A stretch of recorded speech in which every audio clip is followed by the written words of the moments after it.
Here's the snapback. Here's the kick. He's got the leg into it. If it is good, and it is! Austin Starr, a 49-yard field goal, and Indiana leads 27-24. Oh, it's an end around one to throw. Page looking at the quarterback, and it's a touchdown! Page finds Leno! Penix rolling out of the pocket to a strong hand. Delivers deep down the field. Caught, touchdown! Fried Fogel again.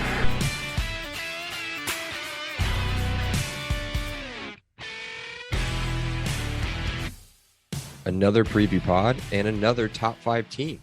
Welcome to the LEO podcast. I'm your host, Michael Bragg. You can find me on Twitter. That's at Bragley, Bragggley. Here, as always, is my co-host, Brandon. You can find him on Twitter. That's at Brandon Dubich. Brandon spelled traditionally Dubich, D-U-B-I-C-H. And always judging in the background and kind of dragging himself along is Sick Seth. You can block him on Twitter. That's at SayTop5, SETAH5. What's up, Brando? I am making my triumphant return to Bloomington. Yes. Kidless. Yes. With a DD. So let's get weird. My wife does not listen to this. So I'm bringing Dizzy Bat. I'm bringing hard alcohol. I mean, sounds like we're going to tailgate for roughly 4 to 5 hours. That's a little bit of a preview of a Brando's Randos. I am pumped for this weekend. Like really, really pumped. What? Yeah, I think we may need to discuss transportation. I don't know. We'll see. We'll see what's going on. Okay, cool. Real quick, guys, stick around for a special interview at the end of the pod, by the way. I sat Big down. time. Yeah. Big time. Sat down with special guest and IU alum, Zach Kiefer from The Athletic. And he does a little bit on Wish TV as well here in Indy for a quick Q&A on his thoughts for the program. He was coming off, and I kind of sarcastically talk about it in the interview. He was kind of he was coming off of an interview real quick with Carson Wentz and DeForest Buckner and had to run back in for some more. So he fit us in between those. Yeah. It's a pretty good sandwich. Yeah, it's a good sandwich. A little Wentz on the top, a little DeForest on the Buckner on the bottom. Wait a minute. And then LEO meat. Yeah. Nothing but meat here on the podcast. All right, let's talk about the opponent. The 5-1, number 5, Ohio State Buckeyes. Ohio State Buckeyes. Come into Bloomington against the 2-4 Indiana Hoosiers. Right now, the spread, at least at the time of the writing of the outline, was a 20-point advantage for the Buckeyes. It's up to 21 already. Wow. Okay, so up to 21. It'll keep climbing. It'll keep climbing. That's fine. Over under of 60, which I think is a little high too, but those are courtesy. I mean, it's an IU team that has scored 3 Big Ten touchdowns. Well, so there's that and the defense. But okay, Ohio State's wins are at Minnesota to open the year, loss against Oregon at home, wins over Tulsa, Akron, and Rutgers. So wins, not that impressive. The loss is fine. They're starting to turn it up a little bit, and we'll talk about that here in a little bit. You can find the game on ABC. It's on at 7:30 Memorial Stadium. It's going to be football weather. High is 63 for the day and low of 47. Maybe some rain. So previous meeting was a doozy. Down 35-7 at halftime. IU rallies to lose 35-42. Ohio State leads the series. Here comes Seth. 77-12 with 5 ties / vacated. Yes.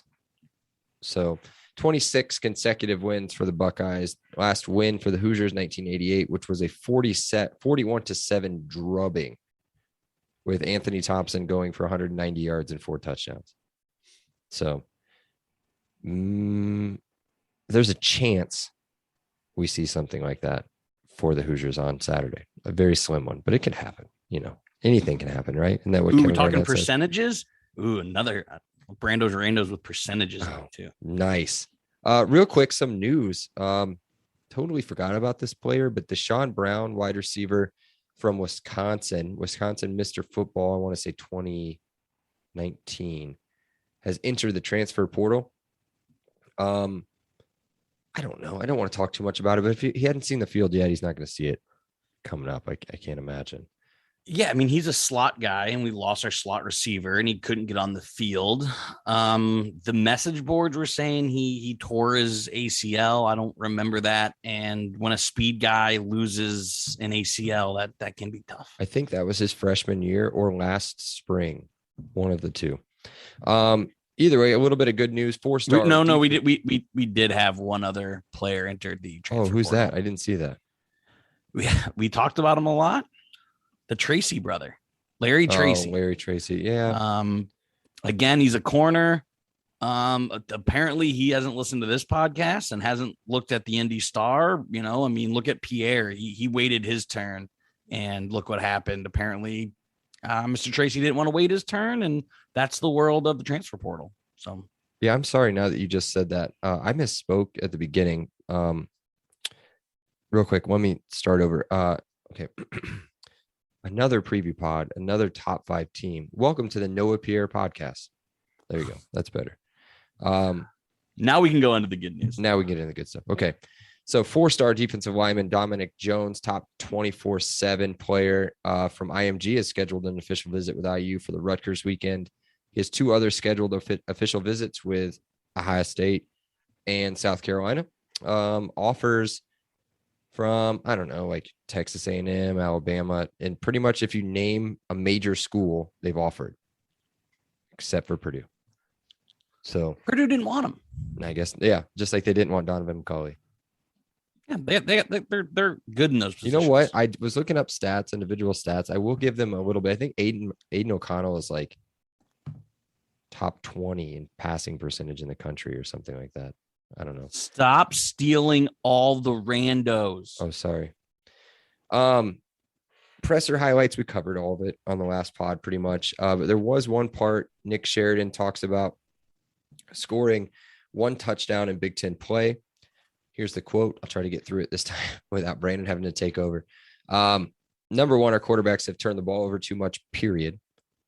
Stop running bunch plays on the short side of the field, dummy. That's led to us losing games. Number 2, we haven't scored touchdowns in the red zone. Duh. But you scheme something up, dummy. It's really not much more complicated than that. We've had opportunities. Apparently it is, dummy. Explosive plays haven't been what we want them to be. We've had our moments. We've moved the ball. We've gotten first downs. You have to have explosive plays. Then you have throw to down field, dummy. You have to score in the red zone. It's not for lack of trying or problem solving. Yeah. We have to be able to do that. Score in the red zone on one drive on Saturday. You have to do it on more than one drive on Saturday. But I guess that would have won him the game. So it's fine. But we didn't, as he's finished his sentence. So you know that scene, and have you guys seen Tombstone? And then Doc Holliday was like, you know what? Now I hate him. Like that press conference was that moment for me for Doc Holliday, who didn't know he hated the guy, think he hated the guy, but then got confirmation. Great pitcher, right? Spoiler for the movie and real life. Oh, Seth got my joke there. It was a horrible joke, but God, I mean, he was piloting an airplane, I believe. Wasn't that it, Seth? Yeah, thank you. Quit shaking your head. No. I was just gonna say, if you ever get rich, don't fly small aircraft. Pilot your own, over like an ocean or something. Nick Sheridan should buy a plane. Should buy a ticket. To go on vacation. To go, yes, to have a holiday. To go. Yes. Because he deserves some time off. That was poor timing. That was poor timing for your Nick Sheridan on vacation. That was not nice. Speaking of not looking so nice, let's break down our opponent this week. As is tradition, I usually talk about the quarterbacks. I didn't bring up the majority of their offense or any particular players on their defense, but let's get into it anyway. I start off with joke. This will be an all-time dad joke. CJ finding his stride. CJ Stroud finding his stride. I don't know. 1,700 yards roughly is a little bit under it. 18 touchdowns, 3 interceptions, and a 191.2 quarterback rating. in Big Ten play, he has 14 touchdowns, 1 interception. Again, his Big Ten play is Rutgers and Minnesota. Don't forget Maryland. Don't forget the Oh, in daunting Maryland. Sorry, in Maryland. I forgot Maryland in there. I did it again, where I forgot Maryland in their wins. So yeah, Maryland as well. Well, Loxley also brought up that many people forget Maryland is in the Big Ten. So you're not alone. That's true. You're not alone. He is second in the country in passing efficiency and 4th in the country in passing yards per game. They do run the football. I mean, it's not incredible. It's good, but that's not their main focus. So anything else you want to add on CJ Stroud there? Man, you and I tried to will it for him to just be a guy. Yeah. And no, he's really, really good. I'm going to do the thing. I'm going to do the positive thing real quick. Minnesota's defense any good? Tulsa's defense any good? Akron's defense any good? Rutgers defense any good? Maryland's defense any good? Oregon's defense any good? They're good? Okay. See, he's played 1 good defense. I think he threw 3 touchdowns and an interception in that game. 1 good defense. I want to see what he does. There's still Power 5 defenses. I mean, not Tulsa, obviously, They are. but yeah, no, they still are. You're absolutely. I'm not saying that he's not good. Let's see what he does, because look at what we just did to Peyton Manning Thorne and to Kenneth Walker. Yeah, I was going to call him Kenneth Runner again, but he doesn't run anymore. He just walks. And it wasn't like Sean Clifford had a field day. He didn't. Nobody's. And it's really not like one. Ritter. Ritter didn't have one.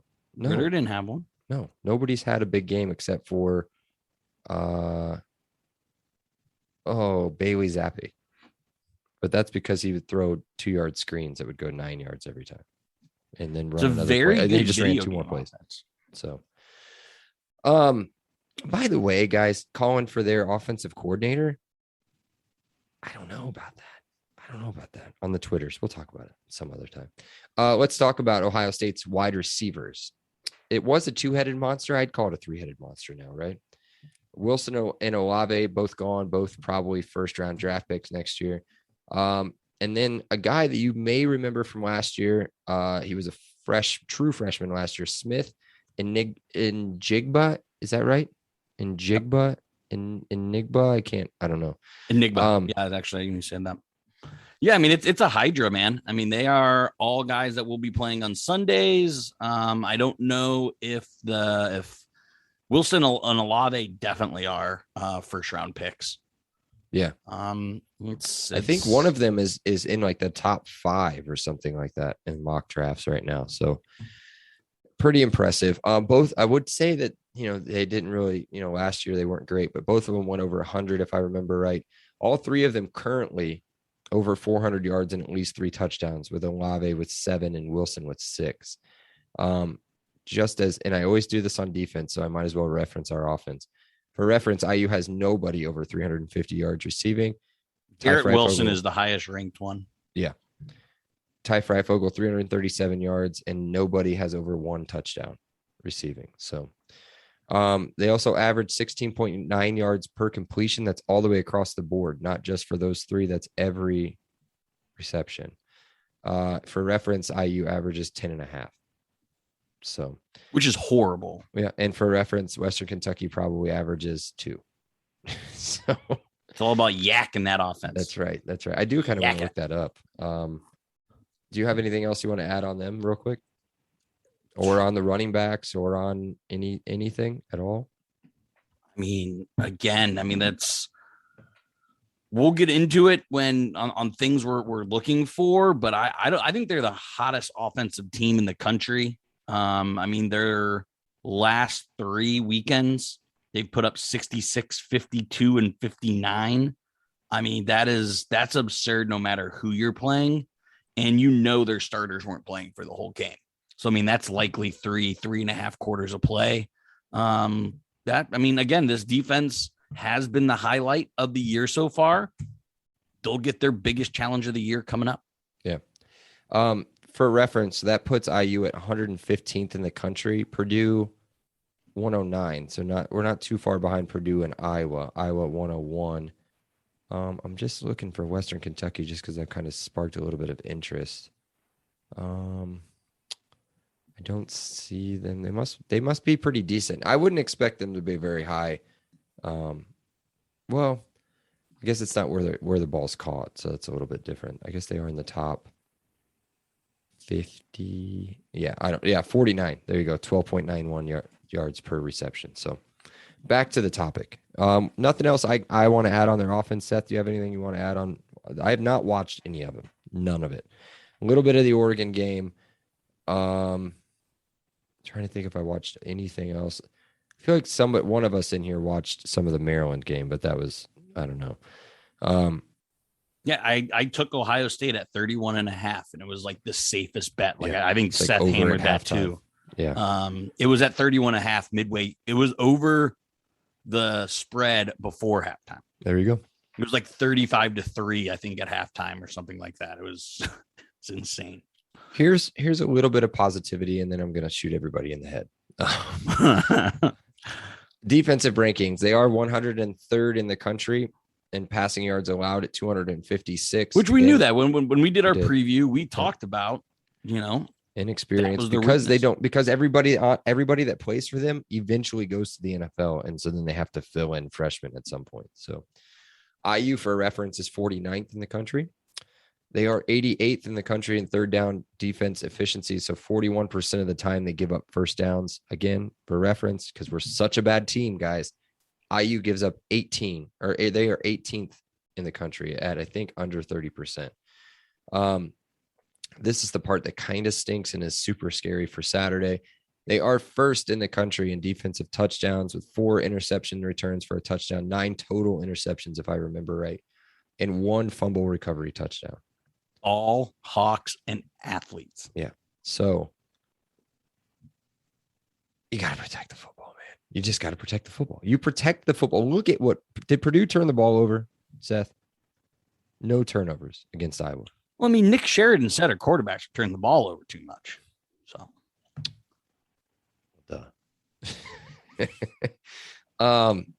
Yeah, I don't know. Let's get into a quick promo real quick. Super quick word from our sponsor, Monon Track Club. MTC is Indiana's running brand built on a deep love for the sport in the Hoosier State. They craft products, tell stories, and create experiences that aim to celebrate, support, and add to Indiana's running culture. Check out the link in the show notes for more details on their club runs and to shop their sick gear from shirts to hoodies to koozies. As a thank you to our listeners, they are offering how much? 10% off your order. Use promo code LEO10. That's LEO10 at checkout. Now, let's get back to the show, and we will get back to IU players to watch, Brandon. Who are you watching on offense? So the recipe to beat Ohio State, you just have to go back to the Oregon game, right? How did Oregon beat Ohio State? Well, first off, they had success on the ground. They ran more times than they threw the ball. They ran for 7 yards a carry, and they had no turnovers. So what I'm going to watch there is you brought up Anthony Thompson. Stephen Carr needs to cement his legend status. So I'm going to be watching the specifically IU's run game and how successful that can be, because that is going to our best way to. I love our defense. It's literally Mike McFadden is my favorite IU football player of all time, but our best defense to their offense is us maintaining the ball. Yeah. So that is why Stephen Carr's legend can begin and end on Saturday with a performance like Verdell had for Oregon. But I'm going to watch one other thing because I am pumped to see what packages Donovan McCulley has and what he can do with them. So, yeah, me too. Just for quick reference, they actually lost time of possession, weird enough, and total yards. But again, hang on to the football. Don't turn it over. And just have a balanced play. Just have a balanced play. We'll talk about this, I think, a little bit later on. At least I will. I'll just do it right now. I was going to have Ty Freifogel because the guy needs to step up. It's about time for somebody to step up at some point. He had 218 yards and 3 touchdowns against them last year. But I'll go with the offensive line. Protect Jack Tuttle and I guess Donovan McCulley and open holes for the run game to do something. He does it. What you're saying is be the focal point of the offense. Just get 75 plus yards. Oregon gave up 0 sacks. They Who did? protected the Oregon. They didn't Yeah. allow Ohio State to get You got to to do the that quarterback too. a single time. Well, we talked about it in the preview thing. If you're going to get Ohio State, get them early.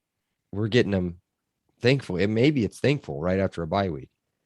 So our leading rusher last year now plays for Purdue. He had 10 yards. 10 yards. I think we had 16 total yards rushing, or we had negative 16. I'm not even sure which one it was. Mike went nuts in that game, and that's what kept us in it. So on defense, who are you watching? So I think it's reverse. I think, again, a broken record here. They held Ohio State to only 4 yards a carry, and they forced turnovers. So I think the defensive line is, again, Seth brought it up last week. Our defensive line was amazing against Gainwell. They didn't let the linemen get to the second level, and it allowed our linebackers to really, really get through and make plays. That's what's going to have to happen again. They're going to have to be man eaters. They don't have to be disruptive. They don't have to make the plays, but they at least have to not get pushed back and allow their linemen to get to the second or third levels, because that's how you break big gains. Yeah. Yeah. Who's Gainwell, by the way? Doesn't he play for like the Eagles or something? Yeah. like that? Kenny Gainwell. I was thinking of Kenneth Walker. Sorry. I got my Kennys. Wrong. Man, I always assume you're going to take one of the two that I wrote down, but I guess not. And I don't know which one to go with. I'll go with Tywone Mullen, because if he's back, it's his first game back in 2.5, right? Plus the bye week, so 3.5 weeks. It's got a hell of an assignment to come back to, and we're gonna need him. We're gonna need every ounce of that defense. We need everybody's healthy, Reese included. It's gonna be a tough one as it is. The other one I had was just maintain the edges. So I had Gerard Handy and Ryder Anderson. Neither one of them we really heard too much from. Ryder had half a sack last week, I think. But he was noticeable. I mean, he popped was out on the screen. Did you rewatch any of the Michigan State game? No, I can't I don't want to rewatch Heartbreak. Okay. I don't. So, yeah. So pressure the inexperienced, in quotation marks, quarterback, and just maintain the edge. Don't let him beat you on the run. He doesn't run too much. He doesn't.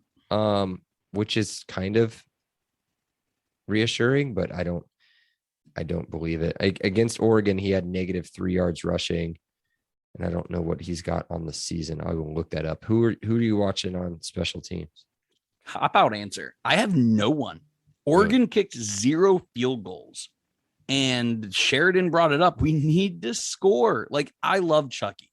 I absolutely love Chucky. I don't want to see him. Why? Because we have to finish possessions. If we want any shot in this game, we can't be kicking 30, 40-yard field goals. Like, I'm cool with going for it anytime we're at 4th and 4, 4th and 3. Like, I do, like, you can't settle for field goals in this game. So I don't want to see the Chuckster out there. I want us scoring touchdowns. CJ Stroud, 14 carries, 17 yards on the season. Now that does include sack yardage. I asked this 100,000 times, but yeah. I do have kick return coverage, and the only reason I say that is because we have a slim enough shot at winning. But if we allow some cheap stuff like what we did against Cincinnati, it's done. Who is ranked higher than Ohio State, and we could have beat Cincinnati if it had not been for the game-changing play, which was the kick return. So that's a great point. It is. So now the time everybody's been waiting for, unless Seth has anybody to watch. Nope. Brando's Randos. What do you got? Sweet.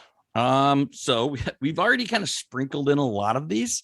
But this is a little bit more trivia spin to Brandon Randos this week. Stroud currently has the #1 QBR in the country. Can you guys name any others in the top 10 or 12? Bailey Zappi. Bailey's reason I went 12 instead of 10. That's so 13. funny. No, Bailey Zappi is number 12 in the country in QBR. I don't Malik watch enough. Willis. Yeah, Malik Willis is 7th. Oh, Malik Willis. Yeah. Grayson McCall.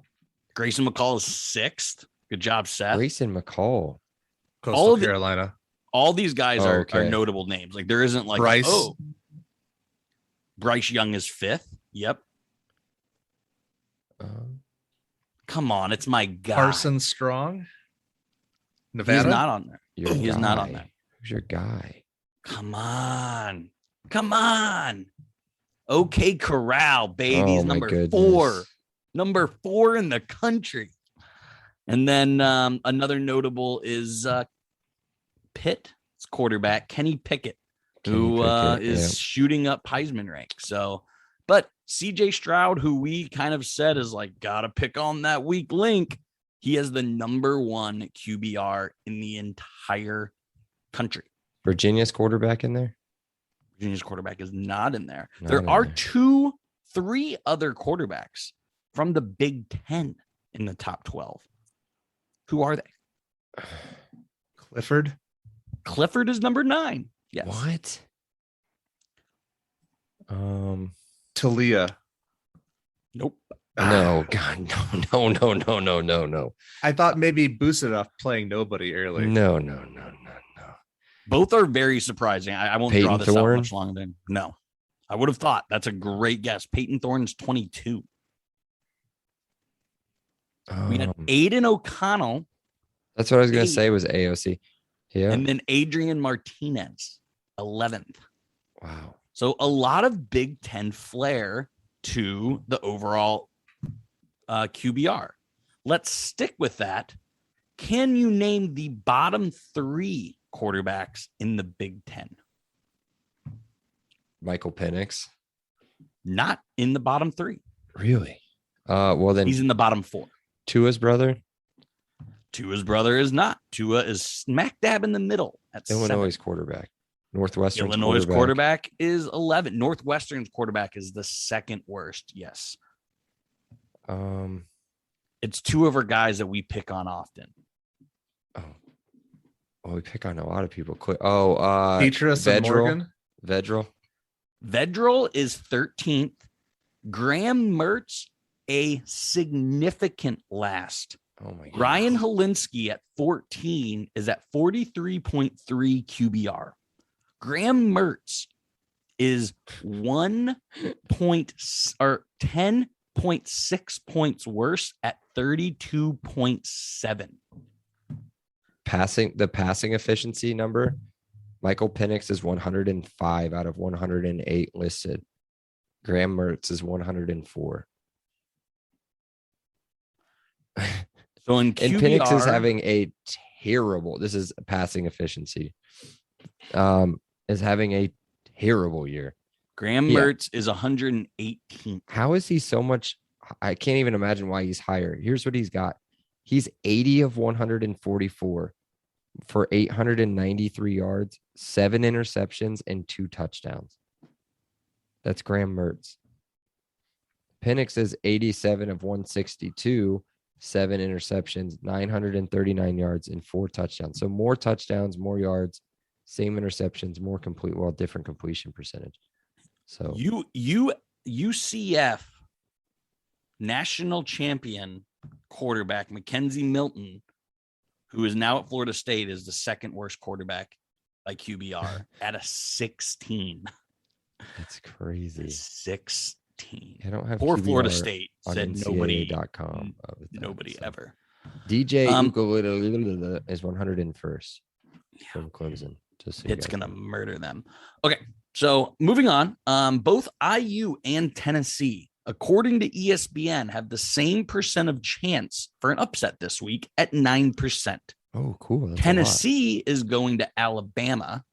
Who has a better chance to pull off an upset, IU or Tennessee? I'm done being the homer. I'm done being Tennessee. Tennessee does. Tennessee can score a lot of points. They can't stop anybody. I would probably go Tennessee too. If gun to I wanted pick. to pick us That- because we're at home. It's a night game. There are a lot of tickets for sale, though, so that's kind of scary. I think it'll be a near sellout, but it'll be. It's sold out. It's sold out, totally sold out. But I'm afraid of how many what we're supposed to be IU fans are now going to. Ooh, no, it'll be close to 50-50, Mm. maybe 55-50 IU. But Don't Seth, sit who there do you and think, laugh. Tennessee Don't or even IU? sit there and laugh. Every time Nebraska comes to your stadium, No, I just laughed at 55-50. oh, that's a lot of people. 55-45. We oversold. Standing room only. I was going to say IU because there's no way Tennessee scores more than 7 points. Oh, yeah, that's probably a good thing. They did shut down Corral there for a little bit. Last question. What is the perfect time to start tailgating for a 7:30 kick? I mean, if I had my choice, it would be noon. But I'm going to go with 2 7 o'clock. hours is a lot. I'm going to go Like with I 2 like o'clock. our plan. I like that because that way get there at 2, kind of get all set up by 2:33. And then that way, you can drink for a good 4.5 hours, which is long enough, but not too long. Get in the stadium by 7 and, We had a Doesn't matter. flyover last week, by the way. I missed it walking into the stadium. I guess it didn't miss it. It flew over me, but I missed it in the stadium. That was Yeah. pretty cool. all I All got. right, cool. Producer Seth's podcast sack. What you got in there? All right, got one correction. Purdue did turn the ball over once at Iowa, but it was a 4-1 turnover ratio. So I was just saying my it wasn't goodness. bad. A note here: Stephen Carr, with 53 yards against Michigan State, set a career high with 439 rushing yards in a season. 1 TD away from tying his career high in rushing TDs. Okay, here's my question. How does Ohio State not make good NFL quarterbacks? And is Justin Fields going to break through? Craig Krenzel already broke my heart once as a Bears fan. So I haven't watched enough of Justin Fields with the Bears, other than a couple times I've seen him get sacked pretty hard. To answer your Ohio State question, I don't know. Because it's not really a system, right? Like you could see if there was like if every quarterback was the same and They had a system there for a bit. Braxton Miller, JT Barrett, But Cardell Jones was different than Terrell Pryor. and Pryor. They were all kind of running quarterbacks. If they needed to run, they could run. But now you've got a pocket passer, which is back to what was his name? Craig what? Well, yeah, Insel. Cardell Jones couldn't move either. True. But yeah, so the Ohio State thing's weird. I don't. It's kind of like Alabama can't get a good quarterback. It's weird. I don't have a great explanation for it. For the Justin Fields thing, the expectations were just too high. Justin Fields is going to be great. Justin Fields will be a top 10 quarterback for the next at least 5 years. Justin Fields is going to be incredible. I've said it on this podcast. He's the most impressive football player I've ever watched play in person. I have no doubt the Bears are doing the best they can to break him because that's what the Bears do. I mean, that's what kind of all Chicago teams do. They have horrible coaches, horrible managers, and their ownership is just frustrating. even when they win, it's in spite of all of that. Yes, exactly. So, I mean, the Bears are going to do the most they can to really hurt a generational talent, but I have all the confidence in the world in Justin Fields. He will be the second best quarterback in this class. All right. My last note here is Olave and Wilson versus IU's cornerbacks. Whether it's Pierre, whether it's Mullen, whether it's Taylor or Williams, I think that's going to be a pretty good matchup. I'm sure they're going to get some of their own, but I think the biggest bellwether in this game is going to be, oh God, I'm going to try to say this one more time. Smith and Jigba versus Lane, Ball, Fitzgerald, Monster, and Sanguinetti. No, That's going to be it. No, they'll put Big Play J or they'll put somebody else in the slot on him. They cannot do that. You cannot put a linebacker on him. There Yeah, you I go. mean, I foresee them 2 out of the 3 both having over 100 yards, and that's no slam onto our corners. There's just so much rotation. They're a big play team. I think Stroud can have a 300-yard day, and each one of those guys have 200 of those 300 yards, and our defense still have a really good day. Yeah. Those just yards aren't mutually exclusive to success. So Their tight end, not a huge part of the passing game. 11 catches on the year. Wilson, Olave, and Smith and Jigba, 31, 30, and 23. Just to give everybody an idea. The second one, or the fourth closest, would be Jeremy Ruckert is his name. He's probably a monster, so he'll go off against us. But he's 6'5", 252. So he's not the biggest guy we've played. So their running back, by the way, is pretty good. Travion Henderson, true freshman. Pretty good. So all right, cool. Anything else, Seth? That's it. All right, prediction time. You're up. IU 17, Oh gosh. Ohio State 38. Okay. Ouch. Brandon. yeah, I was hoping he would go a little bit more of a bloodbath. I think we hold IU to the least amount of points they've scored against Us- a Big Ten Ours is defense. 0, so that's good. So I think they only put 42 up against us. And I think this is likely the last game Tuttle starts, and we see a transition to McCulley. I think we only put up 13 points, 42-13, Ohio State. Okay. All right, buckle up, boys. Do it. Do it. Come on. I don't know.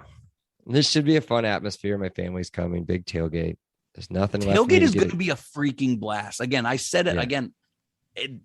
This probably will be my favorite Saturday of the year, and I hope some of my friends don't listen to this because I will go to 4 weddings this fall. This will be the best Saturday of my entire fall. Oh my gosh. I hopefully it's the best Saturday of my entire life. So the defense will do what it does while the offense will show some signs of life.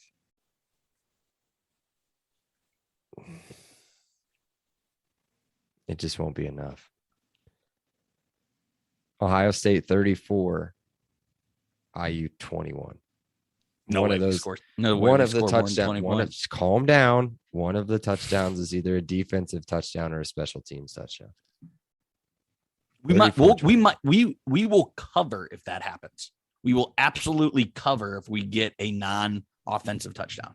We win the turnover battle. I think it's going to be super close. I just want everybody to imagine something.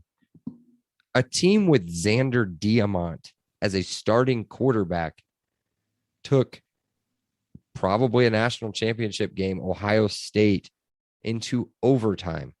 No, not overtime. Into the very last play of the fourth quarter with a 2-point conversion, I think, to tie it, if I'm not mistaken. Why can't this team do that? Why can't they do it? Legault had the lead going into a fourth quarter. Yeah. We were up reason. by a field goal and then lost by 18. We lost 21-0 in the fourth quarter. Yeah. So again, that was a fun game. We could call this a trap game if you guys want to do that, because they do have another 7:30 ABC game. Is it at Penn State? It is at Penn State the following week. So there you go. Can they do it? Can they do like more than one whiteout per year? No, it is not. It is in the horseshoe. I Oh, it's in the apologize. horseshoe. Okay. It is the horseshoe. Okay. Because I feel like everybody would have already been talking about it 2 weeks Halloween ago. night. Ooh. Yeah. Watch out. Okay. Man. I don't know if this is true because he will be at a friend's wedding or not, but maybe Seth will be back on live tweets. Hashtag cancel fall weddings. Yes. If you're at the game or watching at home, actually, if you're at the game, pay attention to the game. But if you're watching from home, be sure to keep your eyes on the feed. I kind of got my final statement out of the way in the predictions. Just show up, guys. Show up. Let's have some fun. Brandon, do you have anything to say? I do. I mean, the season hasn't gone the way we wanted. It's okay. We had fun before seasons like this. We had fun. Like, I haven't been an IU fan for near as long as our listeners, not near as long as you, Michael, but I had fun being an IU fan. We can still have that. It's going to be great atmosphere. It's going to be a night game, and maybe we shock the world. Like, maybe we do. That's the exciting thing about football is they play the game on the field, and let's just have fun, because I can guarantee you I will. Why can't it be us? Right? It's never us. Why can't it be us once? Purdue did it. They had one dude that just went nuts. I don't even know who their quarterback was. Probably the same guy. Probably the same trash they've had for like 4 years. I don't know. Why can't we do it? Maybe we'll do it. I don't know. Maybe it'll happen. So either way, guys, be sure to I'm going to go ahead and we're going to wrap it as normal, but then stick around immediately after. And we're going to have a little heads up or a little catch up with Zach Kiefer from The Athletic. Be sure to check out the podcast on Facebook and Twitter. It's facebook.com/podcastleo and on Twitter @podcastleo. Be sure to download, follow, rate, review, tell all of your friends about us and have them listen and do everything else. And review is the most important part. Even if you don't like us, give us 5 stars and then tell us how bad we are. We'll talk to you after the game and hopefully have a very fun pod for you on Monday morning. Unless Brandon, well, guess what? You know what? Colts play on Sunday. And if we win Sunday night, and if we win, I don't care. I'm recording. So, and one of these days, my voice will be back to normal. So either way, love you guys. Be sure to hang on for just a little bit after this to check out my interview with Zach. It'll be the best thing we ever do. Honestly, like maybe. If you just want to skip to that, maybe Seth will put the minute marker. I don't know if he wants to go that far, it's very high quality. Yeah. Check it out. Until then, we love you guys. Elio. He said it. Stick around for Zach Kiefer. Elio. Awesome day. Elio. Thank you so much, Rick. I appreciate that. Elio. All right. Great. Elio. Appreciate you guys. Elio. You're welcome, Dave. Have a great day. Elio. Have a great day. Elio. Appreciate you being here with us. Have an awesome day. And Elio. Oh, thank you so much. Elio. Well, thanks so much. Elio. Hey, thanks so much, Mike. Appreciate that. Elio. Appreciate you guys, man. Have an awesome day. Elio. Awesome. Elio. Elio.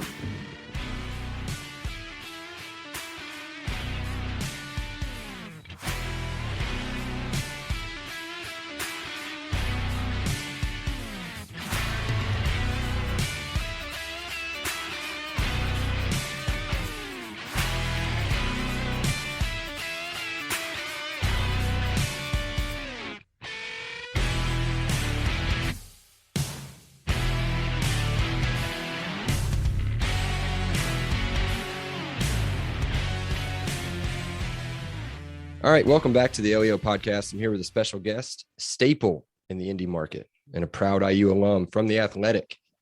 Let's welcome Zach Kiefer. Zach, what's up, buddy? How's it going? Staple, I don't know if that's the right word, but they haven't kicked me out yet. Yeah, man, tell the listeners what you're up to, where they can find you, all that good stuff. Yeah, so I write for The Athletic. I do TV for Wish TV in town, playing Colts stuff, and you can find me on Twitter. I sadly spend too much time on it, at Z Kiefer on Twitter, and you can find my work at The Athletic. Yes. Go check him out on The Athletic. He's awesome on Twitter. He's awesome. I was just reading it, waiting for him to finish up some, an interview with a couple people. DeForest Buckner, you may have heard of him, and Carson Wentz. Who's that? I don't know. But either way, let's talk. That's our.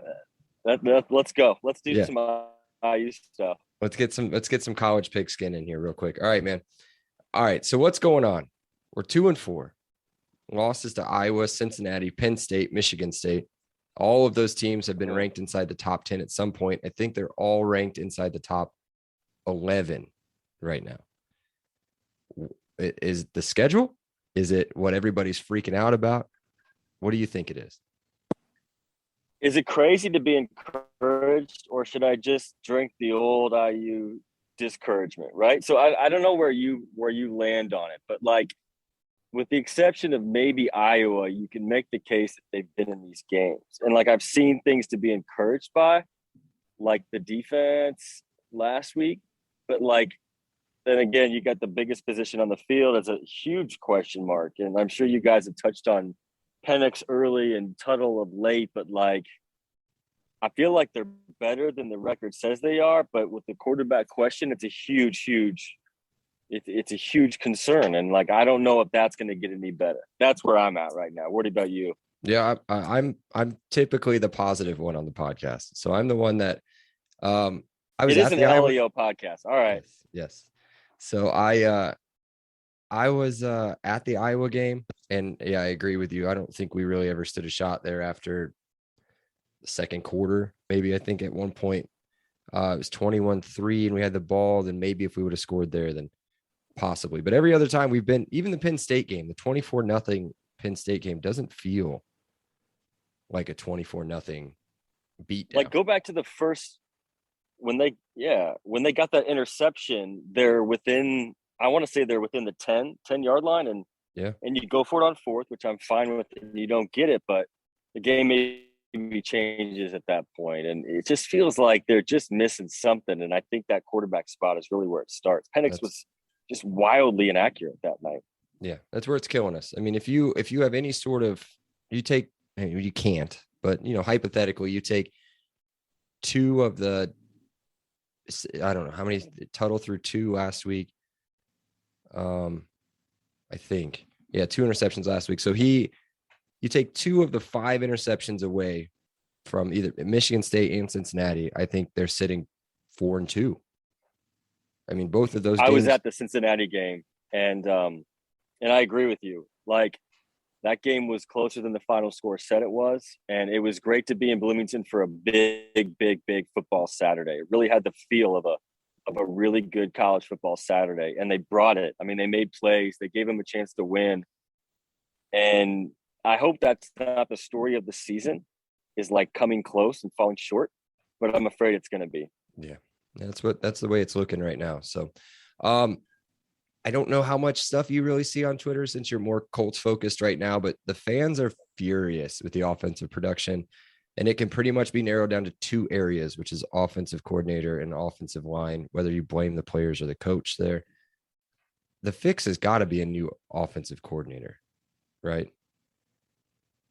Yeah. And isn't it funny that IU fans like are furious now? Like, isn't that a great problem to have? Like, yes. Interest is shot up, and people know who the offensive coordinator is, for starters. The line wasn't good. The quarterback was inaccurate. Those interceptions, and I don't want to pile onto a college kid, but the interceptions Tuttle through were, I don't even know if awful is the right word. They were so awful. They were bad.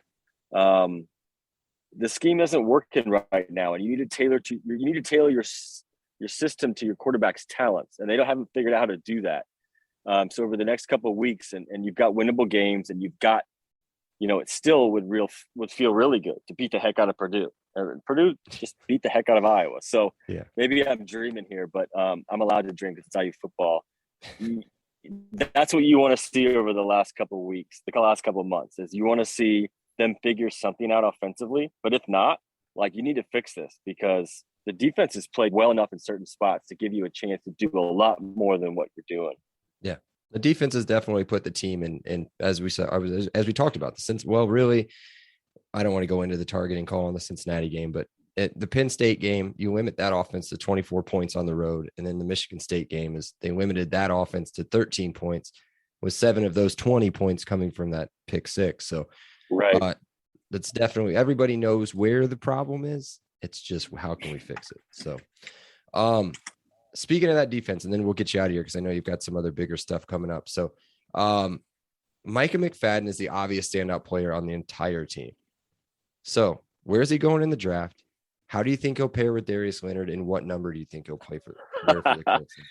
I hope McFadden comes to the Colts. He's like my favorite player, and I know I'm not like being very original here, but there's so many times when I'm watching the Hoosiers where I'm like, God, I just love Micah McFadden. So he's going to wear 54. It's available.